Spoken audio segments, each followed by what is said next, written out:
आज हम एक ऐसे विषय की गहराई में उतर रहे हैं जो हम सबको कहीं ना कहीं छूता है, मैनिपुलेशन।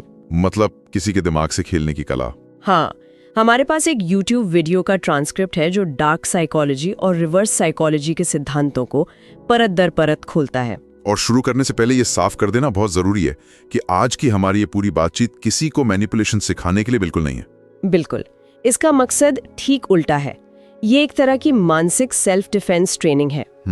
ये समझने के लिए कि जब कोई हमारे इमोशंस, हमारे फैसलों को कंट्रोल करने की कोशिश करे तो हम उसे पहचाने कैसे और खुद को मानसिक रूप से मजबूत कैसे रखें। सही कहा।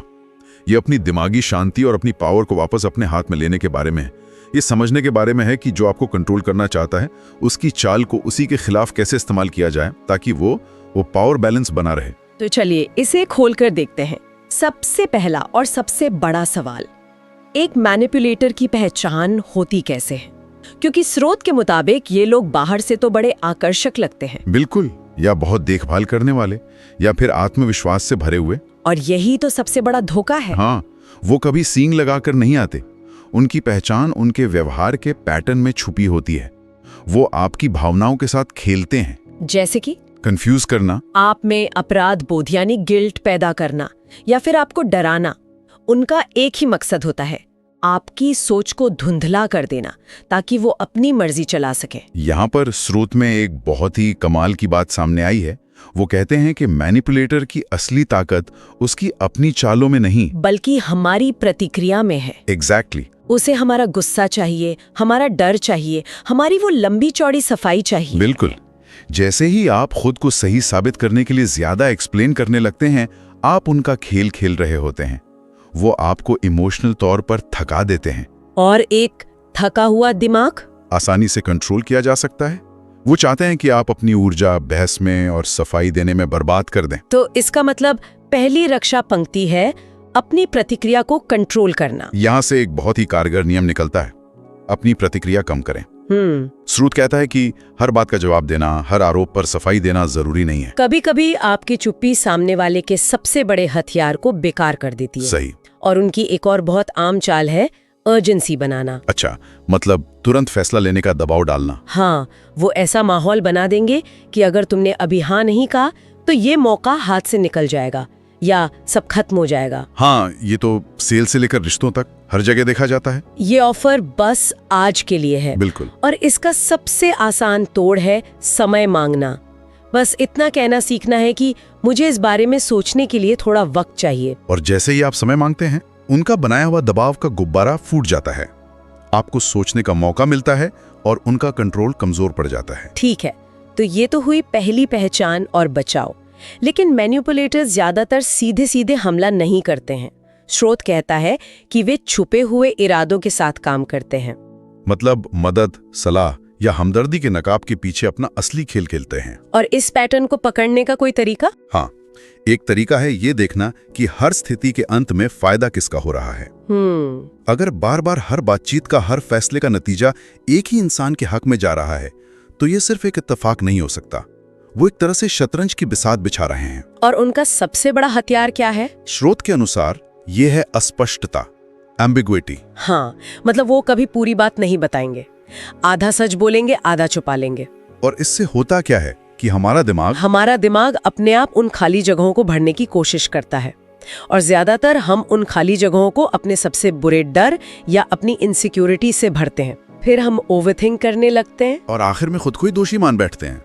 वाह, मतलब जो नहीं कहा जा रहा है वो कहे गए शब्दों से ज्यादा महत्वपूर्ण हो जाता है। बिल्कुल। और इसी से जुड़ी एक और चाल है खुद को एक विक्टिम या पीड़ित की तरह दिखाना। हाँ, कि दुनिया उनके साथ हमेशा गलत करती है, कोई ने समझता नहीं। और ये एक बहुत असरदार जाल है क्योंकि हम सब दूसरों की मदद करना चाहते हैं। बिल्कुल।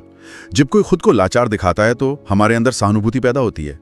लेकिन जब ये सहानुभूति एक जिम्मेदारी बन जाए, जब आपको ये लगने लगे कि उनकी खुशी या दुख आप पर निर्भर है, तो समझ लीजिए मैनिपुलेशन शुरू हो चुका है। एग्जैक्टली।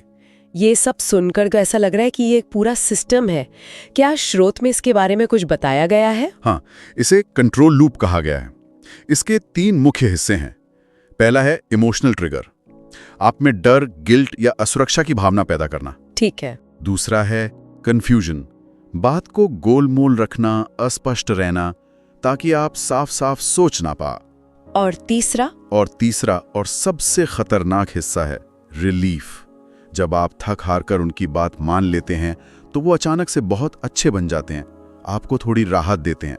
अच्छा, तो इससे दिमाग को ये गलत सिग्नल मिलता है कि तनाव से बचने और शांति पाने का एक ही रास्ता है, झुक जाओ, उनकी बात मान लो। ये तो एक तरह की साइकोलॉजिकल कंडीशनिंग हो गई। बिल्कुल।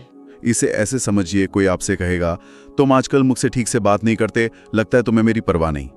ये हुआ ट्रिगर। आप सफाई देंगे, नहीं ऐसा नहीं है, मैं बस काम में बिजी था।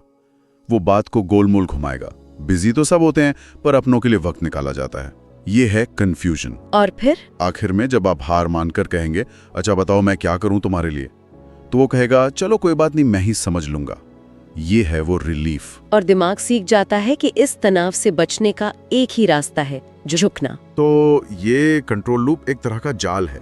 एक बार इसमें कोई फंस गया तो निकलना मुश्किल लगता है। तो सोर्स में इसका तोड़ क्या बताया गया है? क्या हमें लड़ना चाहिए, बहस करनी चाहिए? बिल्कुल नहीं। और यहीं पे सोर्स एक बहुत पावरफुल आइडिया देता है। वो कहता है कि इस लूप को तोड़ने के लिए आपको और ज्यादा एनर्जी नहीं लगानी है, बल्कि अपनी एनर्जी वापस खींच लेनी है। हाँ, इसे वो साइलेंट रेजिस्टेंस यानी मौन प्रतिरोध कहते हैं।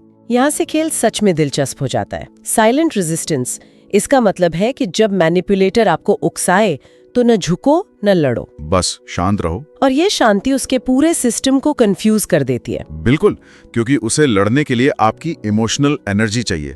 ये डरना नहीं है, ये सचेत होना है। आप लड़ाई का मैदान छोड़ रहे हैं, आप ये तय कर रहे हैं कि आपकी ऊर्जा कहाँ लगेगी। और इसके दो प्रमुख हिस्से हैं। पहला है मिनिमल रिस्पॉन्स, कम से कम बोलना। हाँ, नहीं, अच्छा, ठीक है, कोई लंबी सफाई नहीं। और दूसरा है इमोशनल न्यूट्रलिटी, यानी भावनात्मक रूप से तटस्थ दिखना, न गुस्सा न दुख, बस एक शांत चेहरा। और फिर आता है रिवर्स ट्रिगर।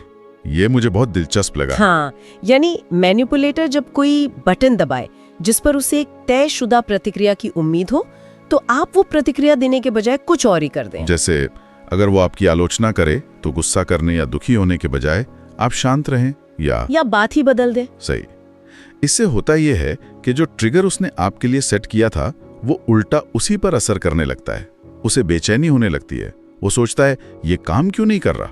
यहीं से पावर शिफ्ट यानी शक्ति का हस्तांतरण शुरू होता है। और इसका पहला संकेत क्या है? मैनिपुलेटर बेचैन होने लगता है और खुद को सही साबित करने के लिए जरूरत से ज्यादा एक्सप्लेन करने लगता है। जो खेल वो आपके साथ खेल रहा था, अब वो खुद उसमें फंस गया है। अब वो ज्यादा बोल रहा है और आप कम। पावर डायनामिक्स पूरी तरह से बदल गए। यहाँ से स्रोत कुछ और एडवांस तकनीकों की बात करता है। उनमें से एक है कॉग्निटिव मिरर। ये सुनने में बड़ा टेक्निकल लगता है, लेकिन इसका आइडिया क्या है? इसका आइडिया बहुत सरल लेकिन बहुत शक्तिशाली है।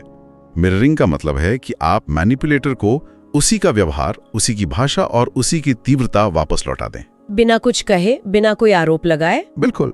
अच्छा, तो अगर वो ठंडा और रूखा व्यवहार कर रहा है तो आप भी शांत और कम बोलने वाले बन जाएं। हाँ, अगर वो अस्पष्ट है तो आप भी गोलमोल जवाब दें। इससे क्या होता है? इससे उसका पूरा गेम प्लान बिगड़ जाता है। वो एक ऐसे मैदान में खेलने का आदी है जहां वो अकेला खिलाड़ी है।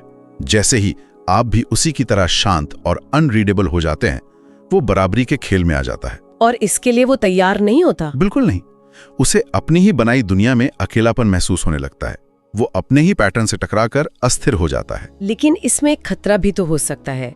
कहीं ये लड़ाई को और बढ़ाने जैसा तो नहीं है? बहुत अच्छा सवाल है। और सोर्स इस बात पर जोर देता है कि मिररिंग का मकसद बदला लेना नहीं है। अगर इसे गुस्से या चिढ़ के साथ किया गया तो ये उल्टा पड़ जाएगा। इसका मकसद है शांत रहना, एक सीमा तय करना।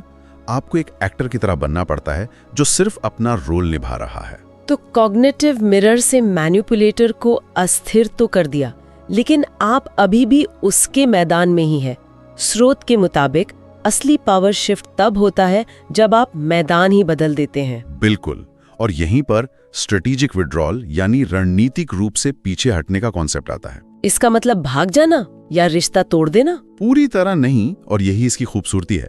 इसका मतलब है धीरे धीरे बिना किसी बड़ी घोषणा के अपनी उपलब्धता और अपनी इमोशनल एनर्जी को कम करना। जैसे कि टकराव के किया जाता है। तो इससे आप एक तरह की दूरी बना रही हैं। हाँ, और ये दूरी आपको एक नया नजरिया देती है। जब आप जंगल के बहुत अंदर होते हैं तो आपको पेड़ तो दिखते हैं, लेकिन जंगल का पूरा नक्शा नहीं दिखता। सही बात है। दूरी बनाने से आपको पूरा पैटर्न साफ साफ दिखने लगता है। और दूसरी तरफ मैनिपुलेटर इस दूरी को बर्दाश्त नहीं कर पाता, क्योंकि उसका कंट्रोल आपकी मौजूदगी पर टिका होता है। ये उसे असुरक्षित महसूस कराता है। और इस असुरक्षा में वो गलतियां करने लगता है, अपनी चालें और साफ साफ दिखाने लगता है। इन सब रणनीतियों का अंतिम लक्ष्य क्या है? क्या हमेशा ऐसे ही दिमागी खेल खेलते रहना है? बिल्कुल नहीं। स्रोत के अनुसार इन सब रणनीतियों का अंतिम लक्ष्य है काम डिटैचमेंट या शांत अलगाव की स्थिति में पहुंचना।